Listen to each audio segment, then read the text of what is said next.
دعائیے جملے تو روزمرہ والے ہی تھے، ہاں البتہ بے حد مانوس مگر اجنبی زمین پر تنے نیلے سائبان پر جمی نگاہوں سے ٹپکتے شبنم کے قطرے دھیرے دھیرے خوبصورت 4 منزلہ گھروں میں سے ایک کے ٹیرس کے فرش پر گرے۔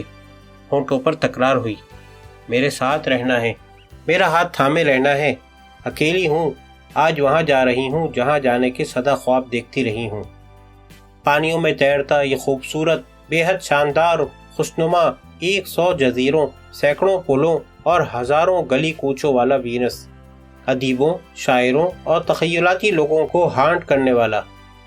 بچپن کی کہانیاں کہیں بغداد اور کہیں وینس کے سوداگروں کے گرد ہی تو گھومتی تھیں۔ بڑے ہو کر شیکسپیئر سے شناسائی ہوئی۔ مجھے یاد ہے دی مرچنٹ آف وینس اور دی 2 جینٹلمین آف ویرونا ہاتھوں میں آئیں تو کس شوق و رغبت سے انہیں پڑھا تھا، کتنے خواب دیکھے تھے اس وینس کے۔ بڑے ہو کر دی ایسپرن پیپرز اور the wings of the Italian horse نے بے حد متاثر کیا۔ وینس ان کہانیوں میں ایک بیک ڈراپ کے طور پر استعمال ہوا ہے۔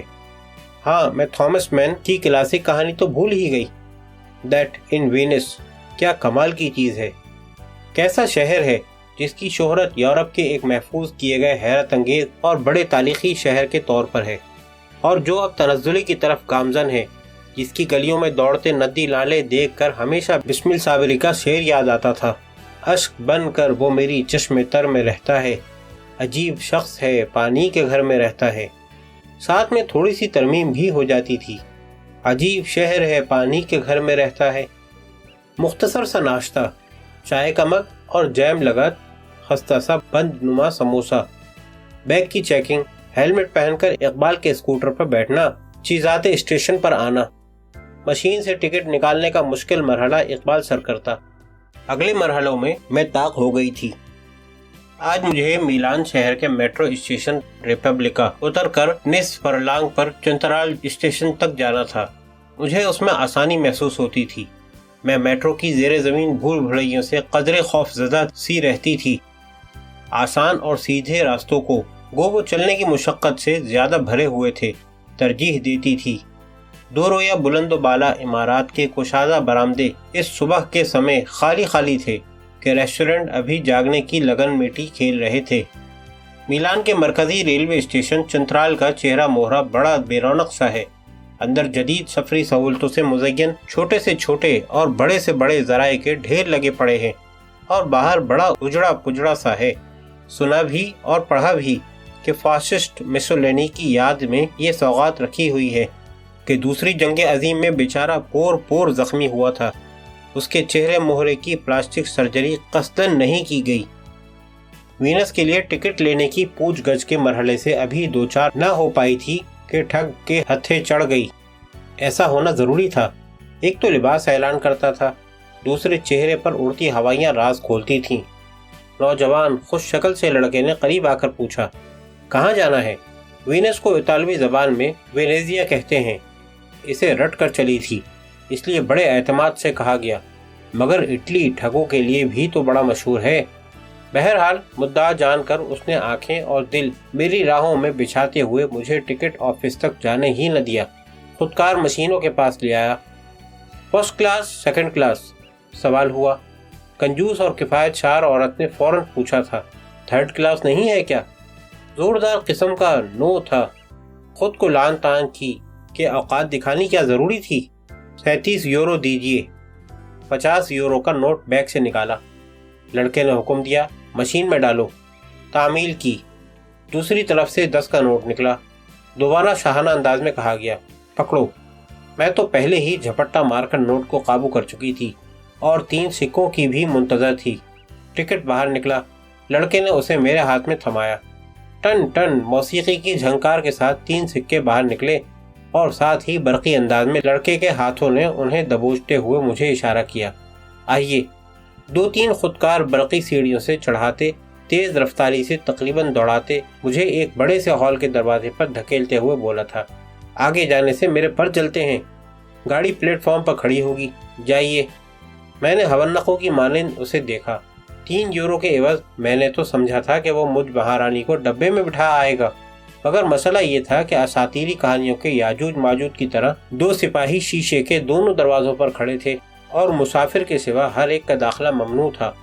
اندر قدم دھرا، ایک عظیم الشان عماراتی سلسلہ جس کا بیشتر حصہ آہنیوں فولادی راڈوں اور ستونوں پر کھڑا ایک خوبصورت لابی کی صورت لیے، جس کی قوسی سفید فائبر گلاس والی چھت نے پورے ماحول کو روشن کر رکھا تھا، میری آنکھیں پھاڑ رہا تھا۔ دنیا بھر کی خوبصورتیوں اور بدصورتیوں کے نمونوں اور دائیں بائیں بھاگتی ننگی حسین ٹانگوں اور یہاں گداز سینوں کی بڑی بہاریں تھیں۔ یہاں عبایوں حجابوں میں لپٹی عورتوں اور لڑکیوں کی بھی نمائندگی تھی۔ ان سبھوں کے ساتھ ساتھ بے شمار کاروباری سلسلوں کو بھی عمارت اپنے پیٹ میں سمائے ہوئے تھی۔ کوئی 9 کے قریب لابی سے جڑے ٹریک ہوں گے، جن میں سے کچھ پر گاڑیاں کھڑی اور کچھ خالی نظر آتے تھے۔ ایک نفسہ نفسی اور بھاگ دوڑ کا عالم تھا جس میں شامل ہونے کی میری کمی تھی، سو خیر سے میری آمد کے ساتھ وہ پوری ہو گئی۔ سب سے زیادہ ڈر ہائے ٹرین چھٹ نہ جائے کا تھا۔ یہ تھوڑی کہ گاڑیاں کم تھیں، ہر گاڑی کے چلنے کا درمیانی وقفہ صرف گھنٹہ بھر کا تھا، مگر اس کے چھٹنے کی صورت میں کٹوتی بھی ٹھیک ٹھاک ہوتی تھی۔ پیٹرزبرگ روس میں ایسے ہرجانے بھر چکی تھی۔ پرانی تاریخ یہاں دہرانا نہیں چاہتی تھی کہ مہر النساء ساتھ نہیں تھی۔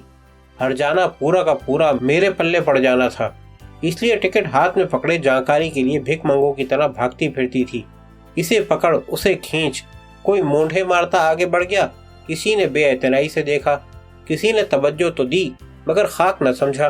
ہاں ایک سوڈانی مہربان سے بچے نے انفارمیشن بورڈ تک لے جا کر سمجھایا اور کہا، اطمینان سے بیٹھ جائیے، گاڑی جانے میں ابھی پورا 1 گھنٹہ باقی ہے۔ اب ارد گرد نظریں دوڑائیں تو کہیں چھوٹے سے چھوٹا بینچ کا کوئی ٹوٹا تک نہ تھا۔ زمین پر ایک جگہ پھسکڑا مار کر بیٹھ گئی اور قدرت کی رنگینیاں دیکھنے لگی۔ بوڑھی عورتیں تھیں کہ مانو جیسے اسکیٹنگ کے پہیوں پر چڑھی ہوئی ہوں۔ بھاری بھرکم اٹیچی کیس ایک ہاتھ سے گھسیٹتے ایک نابینا عورت دوسرے ہاتھ سے سفید چھڑی لہراتے جیسے ہوا کے گھوڑے پر سوار حیرت زدہ کرتی تھی۔ خود پر لعنت بھیجی، کمبخت، دیکھ اور سبق سیکھ، تجھے تو ایسے ہی گھبراہٹ کے دورے پڑ رہے ہیں، پر فطرت سے مجبوری کا کیا کیا جائے۔ پھر جیسے شلوار قمیض نے کام کر دکھایا۔ ان اجنبی فضاؤں میں اپنائیت کی خوشبو میں لپٹی ایک آواز نے متوجہ کیا، کہاں سے ہیں؟ حیرت سے پوچھنے والے کو دیکھا، ایک خوش شکل پیارا سا لڑکا صفائی کرتی گاڑی میں بیٹھا دیکھتا اور پوچھتا تھا۔ اب جواب، پھر سوال، اور اپنی مشکل کو بتانے کے سلسلے میں جانی کہ لڑکا جالندھر سے ہے۔ دلداری کے میٹھے بولوں سے، ابھی آتا ہوں اور سمجھاتا ہوں، گھبرائے نہیں، جیسے الفاظ نے گھبراہٹ، تلخی اور پریشانی میں پھٹکتی جان پر اطمینان کی بوندا باری کی جیسے پھوار برسائی۔ چند ہی لمحوں میں وہ مجھے لیے انفارمیشن بورڈ کے سامنے کھڑا تھا اور میں ٹکٹ ہاتھ میں لیے سبق پڑھتی تھی۔ گاڑی کا نمبر موجود تھا، وینس جانا ہے، لکھا ہوا تھا کس پلیٹ فارم پر اسے آنا ہے۔ اس کا اندراج خود ہی 15 منٹ پہلے ہو جانا تھا۔ آدھا گھنٹہ باقی تھا اور گاڑی بورڈ پر بہت نیچے تھی۔ گزرتے ہر لمحے میں اسے اوپر آتے چلے جانا ہے۔ چلو اللہ مسبب الاسباب ہے۔ ابھی لفظ اندر سے نکل کر ہونٹوں پر آئے ہی تھے کہ خوبصورت نقش و نگار والی 4 عربی لڑکیاں عبایوں اور حجاب میں لپٹی اپنی ماں کے ساتھ نمودار ہوئیں۔ فوراً لپک کر اہلاً وسہلاً مرحبا کہا۔ سعودی تھیں۔ پاکستان کا سن کر ماں بیٹیوں نے محبت بھرے جذبات کا اظہار کیا۔ انہیں بھی وینس جانا تھا اور گاڑی بھی وہی تھی۔ اب جیسے گم گھپ اندھیرے میں ننھی منی سی قندیلیں جل اٹھیں، باتیں ہونے لگیں، لمحوں کی لطف اندوزی مسرور کرنے لگی۔ تبھی سوڈانی لڑکے نے ہاتھ پکڑا اور گھسیٹنے لگا کہ گاڑی پلیٹ فارم پر کھڑی ہے۔ اب وسوسے بھی ساتھ ہی چلنے لگے تھے کہ سعودی لڑکیاں تو وہیں اطمینان سے کھڑی ہیں، اسی گاڑی میں انہیں بھی تو سوار ہونا ہے۔ شیطان کی آنت کی طرح لمبی گاڑی، جتنی لمبی اتنی ہی خوبصورت اور شاندار بھی۔ 9 نمبر ڈبہ کہیں پچھواڑے میں ٹنگا ہوا تھا۔ جو ہی 9 کا ہنسا نظر آیا، جیسے پارے کی طرح تھرکتے مچلتے دل کو قرار آ گیا۔ زینے پر قدم دھرنے سے قبل مڑی، سوڈانی بچے کی چھاتی پر بوسہ دیا، 5 یورو اس کی مٹھی میں تھمائے۔ اب شکر کرتی اندر داخل ہوئی، سیٹ ڈھونڈی، بیٹھی اور بڑا لمبا سکھ بھرا سانس اندر سے نکالا۔ 1.5 گھنٹے کا ذہنی اضطراب اور جسمانی دوڑ دھوپ دونوں کو سکون مل گیا۔ سیٹیں آمنے سامنے تھیں، درمیان میں کھلنے اور بند ہونے والی چھوٹی سی میزیں من چاہے کاموں کے لیے۔ ٹرین کا سفر بچپن ہی سے بڑا ہارٹ کرتا ہے۔ دادی کے پاس سمندر ہی جاتے تو ہمیشہ ٹرین پر جانے کی ضد کرتے، کھانے پینے کی چیزوں کے لیے دنوں پہلے پروگرام بناتے۔ آج وہی پرانے منظر نئی جدتوں کے ساتھ سامنے تھے۔